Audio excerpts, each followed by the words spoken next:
በፈረስ ጅራት ታስሮ ከተማ ለከተማ እየተጎተተ ወንጌልን የሰበከ በእሳቱ ነበልባል ፊቱ ቆሞ 500 ሰዎች ያጸና እናቱ በእሳቱ ጉድጓድ ውስጥ ከመዝለሏ በፊት በመስቀል ባርኮ የሸኘ ይህ አስደናቂ ጀግና ማን ነው? ዛሬ የቅዱስ አባ ቢፋሞንን የእናቱን የቅድስት ሶስናና የ500 ሰማዕታትን ሙሉ ታሪክ ይዘንላችሁ ቀርበናል። ከሃዲው መኮንን አርያኖስ ክርስቲያኖችን እንዲጨፈጭፍ አውሲን ከተማ ሲደርስ ባለጸጋውና የሀገር ሽማግሌዎች የሚያከብሩት ወጣቱ ቢፋሞን አልሸሸም። ቤተሰቦቹን ተሰናብቶ ያማረ የንጉሥ ልብስ ለብሶ በነጭ ፈረስ ላይ ተቀምጦ ወደ አርያኖስ ሄደ። አርያኖስም ደስ ብሎት ሰላም ላንተ ይሁን አለው። ቅዱስ አባ ቢፋሞንም ምንም ሳይፈራ ለእኔ በፈጣሪ በኢየሱስ ክርስቶስ ዘንድ ደስታ አለኝ፣ ለእናንተና ለባልንጀሮች ግን በሰማያት ሰላም የላችሁም ብሎ እውነቱን ፊት ለፊት ነገረው። አርያኖስ ይህን ሲሰማ በንዴት አበደ። የለበሰውን የክብር ልብስ አስገፍፎ በአይነቱ ታላቅ ስቃይ አሰቃየው። ከዚህም አልፎ መኮንኑ እጅግ ዘግናኝ ትዕዛዝ አስተላለፈ። በፈረስ ጅራት እሰሩት አለ።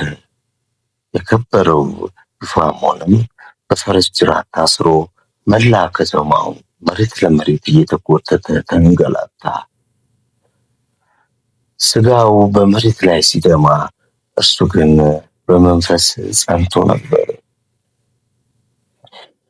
መከራው በጸና ጊዜ እናቱ ሶስና አገልጋዮቹና የአገሩ ሰዎች ወደ እርሱ መጡ።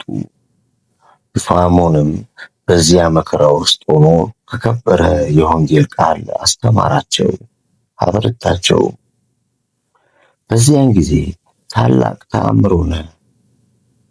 ሰዎቹም በግልጽ እኛ ክርስቲያን ነን ብለው ጮሁ። ወኔያቸውም ከመነሳቱ የተነሳ የመኮንኑን የአርያኖስን ወንበር ገለበጡ። አርያኖስም እጅግ ተቆጥቶ ታላቅ ጉድጓድ እንዲቆፍሩና እሳት አንድደው በሕይወት ሳሉ እንዲወረውሯቸው አዘዘ። ቁጥራቸውም 500 ነበረ።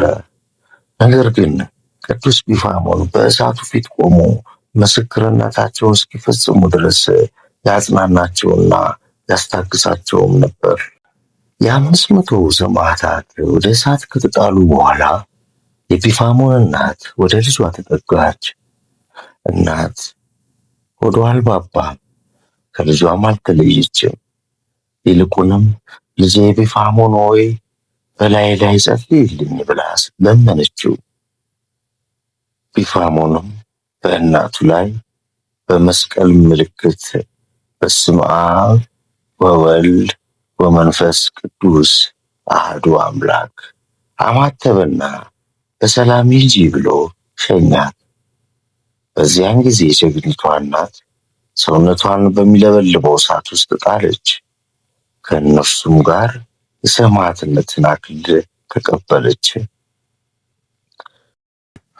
መኮንኑ አርያኖስ ቅዱስ ቢፋሞንን ሊያሸንፈው አልቻለም። ስለዚህም ወደ ንጉሥ ወክስሚያኖስ ሰደደው። ንጉሡም በእጅጉ አሰቃይቶ በመጨረሻ ጥር 27 ቀን አንገቱን በሰይፍ አስቆረጠው።